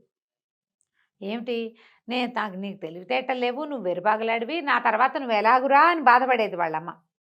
ఇప్పుడేమో అమ్మ కాస్త పోయింది. ఇప్పుడు అమ్మ పోవటం వాడికి చాలా బాధగా ఉంది. అంటే అమ్మే నాకు అత్యంత ఇష్టమైంది అనమాట, కోడి కాదు నాకు ఇష్టం, మా అమ్మే ఇష్టం అని ఏం చేశాడు, వాళ్ళ అమ్మ కళేబరాన్ని ఓ సంచిలోకి ఎక్కించుకుని దాన్ని భుజాన్ని వేసుకుని మిట్ట మీదకి వెళ్ళాడు. వెళ్ళేసరికి అలా మిట్ట మీద మరిడమ్మ తలగొక్కుంటూ ఏదో పని చేసుకుంటుంది. వీడు వెళ్ళి అడిగాడు, తెలివితేటలు వస్తాయన్నావు కదా, ఇగో నాకు అత్యంత ఇష్టమైంది మా అమ్మేను, మా అమ్మని తీసుకొచ్చాను ఇదిగో అన్నాడు. ఆవిడేమంది, ఆ మరిడమ్మ, మీ అమ్మ కాదురా, దాన్ని పక్క పెట్టు, బంగారం కాంది, బంగారం కంటే మెరిసేది ఏదో చెప్పు అంది. చెప్పండి, వీడికి అంత తెలివితేటలు ఏమున్నాయి, వీడికి తట్టల. ఆలోచించేసరికి ఆవిడంది, ఇది కాదు నీకు ఇష్టమైన వస్తువు, నీకు ఇష్టమైన వస్తువు వస్తే సమాధానం వస్తుంది, తీసిపో అనేసరికల్లా ఆ కళేబరాన్ని మోసుకుంటూ కిందకు వచ్చాడు. దుఃఖం వచ్చేసింది. వాళ్ళ అమ్మకి ఉత్తర క్రియలు ఏం జరగల. ఈ పని కోసం వాళ్ళ అమ్మ బతుకుండా, అంటే చచ్చింది అప్పుడే, ఇంకా మట్టిలో కలిసిపోకముందే తనకు తెలివి వచ్చేస్తుందేమో అని ఆశపడ్డాడు. ఆ తెలివి దగ్గరలో లేదు. ఏడుస్తూ అడవి మధ్యలో కూర్చుని ఉన్నాడు. కొంచెం వాళ్ళ ఇంటికి మెట్టకి కొంచెం గ్యాప్ ఉంది, మధ్యలో అడవి ఉంది. ఏడుస్తుండేసరికల్లా ఏమైంది, ఆ దారి పోతున్న ఒక పల్లెటూరి పిల్ల తాగింది, చక్కగా ఉంది చోటు చక్కగా. ఎవరు ఏమిటి అని అడిగింది. ఎందుకు ఏడుస్తున్నావు, ఇదేంటి అయిపోయింది, ఏమైంది ఏమిటి అంటే వీడు మొత్తం కథ అంతా చెప్పాడు. నాయనేమో ఇలాంటి వాడిని, మా అమ్మేమో అలా అంది, మరిడమ్మేమో ఇలా చెప్పింది, కాళ్ళు లేకుండా పరిగెత్తేది కావాలంది, అదేదో చెప్పంది నాకు తెలీదు, బంగారం కాంది, బంగారం కంటే మెరిసేది చెప్పంది, అది కూడా నాకు తెలీదు, నేనేం చేయను అని ఏడ్చాడు. ఏడిస్తే ఏముంది, కాళ్ళు లేకుండా నడిచేది నది, బంగారం కాంది, బంగారం కంటే మెరిసేది సూర్యుడు, అయినా నువ్వు ఏడవబోక, నేను ఉంటానులే, మీ అమ్మ లేకపోయినా నాకు అమ్మ నాన్న లేరు, పొట్ట పోసుకోవడానికి మీ ఊరు వైపే వస్తున్నాను, ఏదైనా పని చేసుకుందామని, నన్ను పెళ్లి చేసుకుంటావా, నేను నీతోటి ఉంటాను, మీ అమ్మలాగా బాగా చూసుకుంటాను అనేసరికల్లా సరే ఒప్పుకున్నాడు. మళ్ళీ అమ్మని మోసుకుంటూ పోయారు ఊళ్ళోకి. అమ్మకు ఉత్తర క్రియలు చేశారు. కొద్ది రోజులు ఆ పిల్ల వీడి దగ్గరే ఉంది, పెళ్లి చేసుకుంటానని ఊళ్ళో చెప్పాడు. ఇద్దరికి పెళ్లి చేసుకున్నారు. ఇద్దరు కలిసి పని చేసుకునేవాళ్ళు. కానీ వీడికి తెలివితేటలు లేవన్న దిగులు మాత్రం పోల. ఏదో ఒక సందర్భంలో వేరుబాగులాడని అనేవాళ్ళు. అయితే ఏమన్నాడు, ఏమే నాకు ఇప్పుడు తెలిసింది, మా అమ్మ పోకముందు మా అమ్మ అంటేనే నాకు పంచప్రాణాలు, ఇప్పుడు నువ్వంటే నాకు పంచప్రాణాలు. మరిడమ్మ ఏమంటుంది, నీకు ఇష్టమైన దాన్ని తీసుకురమ్మంటుంది, నువ్వే కదా నాకు ఇష్టం, ఓహో, నువ్వు నాతో రా, మరిడమ్మ దగ్గరికి వెళ్దాం, ఈసారి ఏం అడుగుతుందో చూద్దాం, చెప్పగలనో లేదో చూస్తాను, ఎప్పటికైనా ఓసారికైనా చెప్పగలిగితే తెలివితేటలు వస్తాయి అన్నాడు. సరే పెళ్ళాం సరేనని వెళ్ళింది. ముందు 2 సమాధానాలు వీడికి తెలుసు. మంత్రాలు మరిడమ్మ ఆల్రెడీ అడిగింది, మళ్ళీ అడగదు. తీరా పైకి వెళ్ళాక ఏమైంది, మరిడమ్మ నాకు ఇష్టమైంది తెమ్మన్నావు కదా, ఇదిగో నా పెళ్ళాము, ఇదంటే నాకు పంచప్రాణాలు, నాకు తెలివితేటలు వచ్చే మార్గం చెప్పవా అన్నాడు. అనేసరికల్లా మరిడమ్మ అంది, సరేరా, మొదట కాళ్ళు లేనిది, తర్వాత 2 కాళ్ళు, ఆ చివరికి 4 కాళ్ళు వచ్చేది ఏదో చెప్పు. మొదట కాళ్ళు లేకుండా ఉంటుంది, తర్వాత 2 కాళ్ళు వస్తాయి, తర్వాత 4 కాళ్ళు వస్తాయి, ఏమిటో చెప్పంటే ఏం చెప్తారు. వాడు బుర్రకు ఒకటి వాళ్ళ ఆవిడ రహస్యంగా కప్ప అని చెప్పింది. కప్ప మొదట చిరుకప్ప మెల్లిగా కదా కప్ప రూపాంతరం చెందుతుంది, దానికి మొదట కాళ్ళు ఉండవు, తర్వాత 2 కాళ్ళు వస్తాయి, చివరికి వస్తాయి 4 కాళ్ళు కొంత టైం గడిచాక. అందరిలాగా ఒకేసారి 4 కాళ్ళతో పుట్టదు కప్ప. ఓహో, కప్ప మనకు తెలియాలిగా, బయాలజీలు జువాలజీలు తెలిస్తే కానీ కొన్ని విషయాలు తెలియవు. అక్కడి నుంచి కప్ప అనగానే మరిడమ్మ పక్కపక్క నవ్వింది. ఒరే నీకు తెలివితేటలు ఎందుకురా, భార్య ఉందిగా, నీ పెళ్ళా ఉంది కదా, హాయిగా బతకండి, నీకు ఇష్టమైంది నీ తెలివికి మార్గము నీ పెళ్ళామే, అది నువ్వు బతుకున్నంత కాలం నీతోటే ఉంటుంది, నీకు వచ్చిన భయం ఏమీ లేదు, తెలివితేటలు వాటంతట అవే మెల్లిగా జీవిత గమనంలో వస్తాయిలే, ఏ ప్రశ్నకైనా సమాధానం చెప్పగలిగే పెళ్ళాం ఉన్నవాడికి తెలివితేటలు ఎందుకు, బాగుంది, అక్కర్లేదు, పెళ్ళామే నీ తెలివి, మీ ఆవిడని తీసుకుని పోరా అని. వాడు సంతోషంగా నాకు తెలివితేటలు వచ్చినట్టే అని ఆనందించి, తెలివితేటలే కదా పెళ్ళాం అంటే, పెళ్ళాం ఉండటమే తెలివి, పని చేతకాని వాడు ఏం చేయాలి, పెళ్లి చేసుకోవాలి. నువ్వు చేసుకున్నావు కదా, అనేసరికి ఆ అబ్బాయిని వెంట పెట్టుకుని భార్య చక్కగా రాధ కిందకు వచ్చేసింది. తర్వాత వాళ్ళిద్దరూ హాయిగా బతికారు. ఆ తర్వాత వాడు ఎప్పుడు నేను వెరుబాగులు వాడిని, నాకు తెలివి లేదు అని బాధపడలా. ఎవరైనా ఏదైనా అడిగితే మా ఆవిడని అడిగి చెప్తా అని చెప్పేవాడు. అక్కడ సిగ్గుపడకుండా. మొహమాటం లేదు, ఇంకా హాయిగా ఉంది, సమాధానాలకు గోల లేకుండా. కథ కంచుకి మనం ఇంటికి. నమస్తే రమగారు. నమస్తే చేయ. రమగారు, నమస్తే చేయ. రమగారు ఏదైనా సరదాగా చిన్నగా ఉండి కథ ఏదైనా చెప్పుకుందామా? ఉల్లికాడల కథ చెప్దాం మనం. ఉల్లికాడలు బాగుందండి పేరు. ఉల్లికాడల పేరు బాగుంది కదా. ఊర్మిళ అని ఒక అమ్మాయి, దానికి చాలా నిదానస్తురాలు, మెతకది, కొంచెం భయస్తురాలు కూడా. అలాంటి ఊర్మిళని చిరంజీవి అని ఒక చిన్న ఉద్యోగస్తుడికి చిరుద్యోగికి ఇచ్చి పెళ్లి చేశారు. లేటెస్ట్ కథ రమగారు. అంతే అయి ఉంటుంది, 60లో రాయబడింది. అప్పుడే పేర్లు బాగున్నాయి. బాగున్నాయి, చూసావు ఎంత బాగా పెట్టారు. రామయ్య, సుబ్బమ్మ అలాంటి కథలు మీ అమ్మాయి ఎంతసేపు పోట్లాడుతుంది. వెంకయ్యమ్మ ఆ. అలాంటివి కాకుండా ఎంత మంచి పేర్లు పెట్టారో చూడు. బాగున్నాయి. పేర్లు అంటే గుర్తొచ్చింది. ఇప్పుడు ఒక విషయం చెప్తా. ఈ మధ్య పేర్లని తమాషాగా పెట్టుకుంటున్నారు కదా, అసలు దానికి ఏం అర్థం పడతాం. ఇష్యు ఉష్యు బస్సు 2 అక్షరాలు 1 అక్షరం అవే పేర్లు. ఒక అమ్మాయి ఎవరో పెట్టింది, రామచంద్ర అని పెట్టుకున్నారు బాబుకి పేరు. అదేం పేరు అంటున్నారు అందరూ. రామచంద్ర. రామచంద్ర పేరుకి తక్కువ అమ్మ, ఎంత మంచి పేరు. ఎంత మంచి పేరు, ఎంత చక్కటి పేరు. అసలు రామ అని పిలుచుకోవచ్చు కదా, అదే కదా పుణ్యం పురుషార్థం. మీ పేరుందనా? నా పేరు లేకపోతే ఏమి, ఎవరైనా పిలవడానికి రామ అని పిలిస్తే ఎంత మంచిది అద్భుతం కదండి కదా. నా పేరు ఉంటే ఏమి, నా పేరుతోటైనా బోళ్ళంత భుక్తి వస్తాయి. అప్పుడు నాకే రావాలి రమగారు. అవును. ఎన్నిసార్లు పిలుస్తానండి పిలుస్తావు. నేను రమగారు రమగారు మరి రమగారు. నువ్వు సీఈఓ అవ్వలేదు. ఏంటి మీ పేరు పిలిచే? నా పేరు పిలిచి కాదు, నా పేరు పిలవడం వల్ల వచ్చే ప్రయోజనం భగవంతుడి అనుగ్రహంతోనా? లక్ష్మీదేవి అనుగ్రహించింది. నేను థ్యాంక్ యూ సో మచ్. చెప్పలేకపోతాం కదా. అంతే కదండి, భగవంతుడి నామస్మరణ అప్పుడు ప్రత్యేకించి పిలవకుండా వ్యక్తుల ద్వారా పిలిచే అవకాశం కదా రమగారు. అందుకే మనం దేవుడి పేర్లు పెట్టుకుంటాం జయ. అవునండి, అవును. ఆ అమ్మాయికి చాలా ధైర్యం చెప్పా, ఏం పర్వాలేదు, ఉమ్. పెద్దయ్యాక పిల్లాన్ని అందరూ ఏడిపిస్తారేమో అని బాధపడుతోంది. అమ్మాయి బాధపడుతోంది. ఉమ్. ఎందుకు బాధపడతావమ్మా, చక్కటి పేరు, ఎంచక్క చాలా మంచి పేరు పెట్టుకున్నావని. చాలా ఈ బాగుంది. వీడియో అమ్మాయికి నేనే పెట్టాలి స్వయంగా. పెట్టేయండి రమగారు. చక్కటి పేరు. ఒకవేళ ఈ పేరు బాగులేదు అన్న వాళ్ళు ఎవ్వరు మనుషులుగా పరిగణించడానికి కూడా పనికిరారు. Oh my God. ఇది బాగులేదంటారా జయ ఎవరైనా? చాలా పైగా బాగుంది. ఎవరి పేరు వాళ్ళ ఇష్టం కదా, దీనికి అర్థం లేకపోతే ఆలోచించాలి. ఆ, అది పరమార్థం కలిగిన పేరు కదా. meaningful గా ఉంది, పలకటానికి ఎంత బాగుంది. సులువుగా ఉంది కదా రమగారు. చక్కగా రామని పిలుచుకోవచ్చు, చంద్ర అని పిలుచుకోవచ్చు, రామచంద్ర అని పిలుచుకోవచ్చు.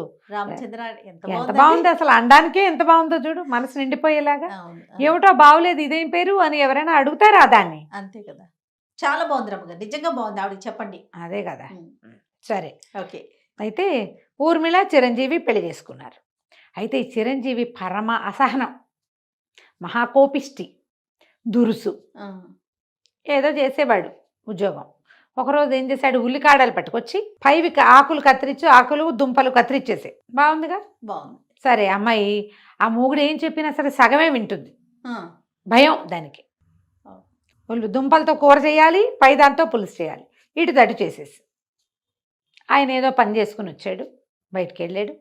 మరి గుడికి వెళ్ళి వస్తాను, గుడిలోంచి తిరిగి వచ్చాక అన్నం తింటానన్నాడు. ఇంటికి రాగానే సరే పేటేసింది, అన్నం పెట్టింది. తీరా చూస్తే ఆ ఉల్లికాడలతోటేమో కూర చేసి పెట్టింది, ఆ దుంపతోటి ఉల్లిపాయలతోటేమో పులుసు చేసేసరికల్లా భార్యను ఉంచి దభిమని కొట్టేశాడు. చెప్పింది చేయవా సరిగ్గా, నేనేం చెప్పాను, నేనేం చేయమన్నాను, దీంతో ఎవరన్నా పులుసు చేసుకుంటారా, దీంతో కూర చేసుకుంటారా అని కొట్టాడు. ఈ పిల్ల ఏడుస్తూ నుంచింది. ఈ లోపల దభీమని పెద్ద శబ్దమైంది. ఎవడో అటక మీద నుంచి ఒక దొంగ ఎప్పుడో దాక్కున్నాడు. సాయంకాలం ఆ పిల్ల దొడ్లో పని చేసుకుంటుంటే వాడు ఇంటికి వచ్చి అటక మీద దాక్కున్నాడు. దూకాడు. దూకి అక్కడి నుంచి చిరంజీవిని పెడరెక్కలు విరిచిపట్టేసుకున్నాడు. ఇంట్లో ఉన్న డబ్బు నగ నట్ర అన్నీ ఇస్తావా ఇవ్వవా. ఏం చేస్తాడు, తాళ్ళ చెవులు ఇచ్చేయమన్నాడు. అప్పటిదాకా భార్య మీద ప్రతాపం చూపించాడు. భార్య మీద ప్రతాపం చూపించే వాళ్ళందరూ కత్తిగా కటారు చూపిస్తే చాలా భయపడతారు. ఇక్కడేముండదు ప్రతాపం. కొంతమంది అలాగే ఉంటారు కదా, ఏదైనా ప్రాబ్లం వచ్చినప్పుడు చాలా బెదిరిపోతారు. పెళ్ళాల మీద మాత్రం ఎంత ప్రతాపమైనా విరుచుకుపడిపోతారు, ఎంత ప్రతాపమైనా చూపించేస్తారు. అక్కడి నుంచి నగా నట్రా మూట కట్టించారు. ఏంటి మంచి వాసన వస్తుంది మీ ఇంట్లో, ఏముండింది పెట్టి అన్నం పెట్టించు నాకు అన్నాడు. అనేసరికల్లా కసిరేడు పెళ్ళాను. ఏంటి వాళ్ళు ఆయన అడుగుతుంటే అన్నం పెట్టవా అన్నాడు. అనేసరికల్లా దొంగ గారికి అన్నం పెట్టమని కత్తి అనేసరికల్లా దొంగ అన్నాడు, నేనే అరవాలి, నువ్వు అరవకూడదు, నువ్వు నోరు మూసుకుని ఉంచో అనేసరికల్లా అమ్మాయి ఏం చేస్తుంది, మొగుడు కోసం పీటేసి కంచపెట్టిందిగా, అవి తినేసాడు చక్కగా. మళ్ళీ ఇంకో పేటేసి కంచం తెచ్చిపెట్టింది, తన కోసం వండుకున్న అన్నం తెచ్చిపెట్టి ఆయన కూర పులుసు వేసి, ఎంత బాగుంది, ఎంత బాగుంది, ఆకుకూర కాడలతో కూర చేసుకుంటారా అమ్మాయి, ఎంత బాగా చేసావు అని కూర అన్న అంతా కలుపు తిన్నాడు. అక్కడి నుంచి అసలు ఉల్లిపాయ పులుసు అదిరిపోయింది అన్నాడు. ఇంత మంచి వంట, ఎంత బాగా చేసావు, మరి ఎందుకు దెబ్బలు తిన్నావు నువ్వు అన్నాడు. అనేసరికి అమ్మాయి బిక్కు బిక్కుమంటూ మొగుడు కేసు చూస్తుంది. చూసారు కల్లా దొంగ అన్నాడు, నేను అసలు దొంగని ఎందుకయ్యానో తెలుసా నీకు, మా నాన్న తాగుబోతు, మా అమ్మని తెక్కొట్టేవాడు, ఎప్పుడూ కొట్టుకు తెచ్చేవాళ్ళు, అన్నిటికీ కొట్టేవాడు, ఇంట్లో ఉండలేక పారిపోయా, చదువు సంధ్య రాలా నాకు, ఏమీ చేయలేక దొంగయ్యా. ఓకే, నువ్వు ఎంతసేపు గొడవ చేస్తుంటే మీ ఇంట్లో పిల్లలు ఎట్ట బాగుంటారు, మా నాన్న కనుక అంత తాగుబోతు కాకపోయినా, లేదా మా అమ్మని అంత కొట్టకపోయినా, తాగినా ఆయన దగ్గర ఆయన తాగి పడుకున్నాడు అనుకో, ఏదో మా రకంగా మేము పోయేవాళ్ళం ఎడగొట్టక, అంతేగా. అంతేగా. నువ్వు ఇంటికి వచ్చి రోజు కొట్టి ఆవిడ ఏడ్చి అన్నం వండలేక దెబ్బలు తిన్న ఆవిడ ఏం వండుతుంది, వంట చేయలేదు కదా, ఇంకేం పని చేస్తుంది, ఎట్లా పిల్లల్ని పెంచుతారు అలాంటి తల్లులు. పెంపకం సరిగ్గా లేక నేను దొంగనయ్యాను, నీకేం పోయే కాలం, శుభ్రంగా వండి పెట్టింది కదా, అది కాకపోతే ఇది ఏదైతే ఏమి మీరు తినడానికి ఏం బాధ, రెండు బాగున్నాయిగా రుచిగా, నేను చెప్పింది చెప్పినట్టు చేయలేదు కాబట్టి రుచిని కూడా గ్రహించని గుణం, కోపం అసహనంతో సాధించేది ఏమీ లేదు కదా, సంసారం పాడు చేసుకోవటం అని బుద్ధులు చెప్పాడు అని చెప్పాడు. నువ్వు పాడు చేసుకుని ఇట్లా చేసావు, ఇట్లా చేస్తున్నావు, రేపొద్దుంది నాలాంటి దొంగకి ఇంకొకటికి తండ్రి అవుతావు నువ్వు, నాలాంటి వాడే మీ ఇంట్లో నుంచి వెళ్ళి ఇంకెవరింటోనో దొంగతనం చేస్తాడు అని చెప్పి, అమ్మాయి ఈ నగ నట్రా తీసుకో, చక్కగా పెట్టావు భోజనం, ఎన్నాళ్ళలో అయింది ఇంత మంచి కూర పులుసు తినని మూట కట్టించిన నగలన్నీ ఎత్తి ఊర్మిళ చేతిలో పెట్టాడు. వెళ్ళొస్తానని చీకట్లో కలిసిపోయాడు. అక్కడి నుంచి చిరంజీవి ఏనాడు అమ్మాయిని ఏం అనలేదట. ఎందుకంటే ఇది చూడు ఎంత చిన్న కథ జయ, తండ్రుల తల్లుల దుష్ప్రవర్తన తర్వాత తరాన్ని విపరీతంగా పాడు చేస్తుంది. పెద్ద ఉల్లికాడల మీద కొట్లాడుకోవడం చిన్న విషయంగా మనకు నవ్వుతూ కనిపిస్తుంది, ఇలాగే పోట్లాడుకుంటారు. పెడితే పెట్టావని, పెట్టకపోతే పెట్టలేదని, కాఫీలో పాలు ఎక్కువైనాయని, లేదా డికాక్షన్ తక్కువైందని, టీ పొడి ఎక్కువ వేసావు తక్కువ వేసావని దాని మీద కొట్టుకుంటారు. కొడతారు కూడా జయ, చెయ్యి విసిరేసేస్తారు, ప్రతి దానికి తగాదా పడతారు. తండ్రులే కాదు తల్లులు కూడా చేస్తారు. తల్లులు కూడా పిల్లల్ని ముందు అది పెట్టి తర్వాత ఇది పెట్టాలి, నేను చెప్పాక నేను చెప్పింది చెప్పినట్టు ఎలా చెప్పానో అలాగే చెయ్యి. చాలా మందికి ఉంటుంది ఇలాంటి దుర్గుణం. వాటిని కరెక్ట్ చేసుకోకపోతే మన తర్వాత తరాలు ఏం నేర్చుకుంటాయి మన దగ్గర నుంచి. తల్లులేమో పిల్లల్ని కాల్చుకు తింటారు, తండ్రులేమో భార్యల్ని కాల్చుకు తింటారు. ఒక్కోసారి తండ్రులే భార్యల్ని పిల్లల్ని కూడా కాల్చుకు తింటారు. రేర్గా తల్లులు కూడా తండ్రుల్ని కొడుకుల్ని కాల్చుకు తింటారు. వాళ్ళు ఉంటారు. అమ్మో, వాళ్ళు కూడా ఉండి అసలు భర్తకి కొడుక్కి టెర్రర్గా ఉంటుంది తల్లి అంటే. అలాంటి వాళ్ళు చాలా మంది ఉన్నారు. ఈ తరహా వల్ల మనం సాధించేదేం లేదు. అవును, తర్వాత తరాలని పాడు చేసేస్తాం. వాళ్ళు మీ మొహం తప్పించేస్తారు, మీతో ఉండరు, పారిపోతారు. ఒక్కొక్కళ్ళకి ఒక్కో రకంగా ఉంటుంది. ఇతని భార్యకి ఉద్యోగం ఉంది, ఏదో తిండి పెడతాడు, ఎంతసేపు తిడుతుంటే తిండి ఏమి ఎక్కుతుందమ్మా. అంతేగా. ఈ తిట్లు తిట్టే వాళ్ళంతా పద్ధతులు మార్చుకోవాలని చెప్పడానికి ఈ బుజ్జి ఉల్లికాడల కథ చెప్పాం. చాలా బాగుంది రమ్మగారు, సూపర్. నమస్తే. నమస్తే జయ.